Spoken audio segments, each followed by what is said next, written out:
Hi guys! Did you purchase a Sunny or a Sunkitö that looks something like this? And you've been using it and you've been able to fold it, unfold it, and then all of a sudden it looks something like this.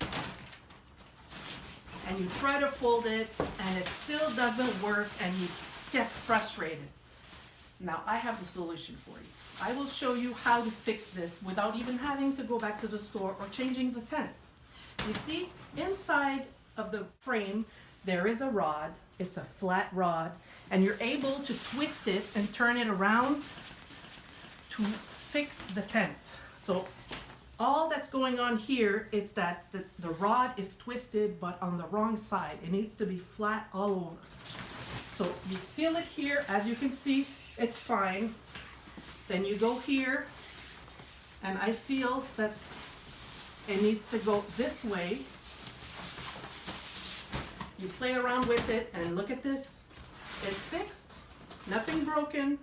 So now I can fold it.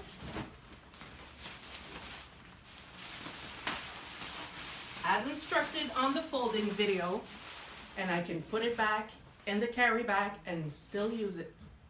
Now you can go out and have lots of fun. Bye-bye.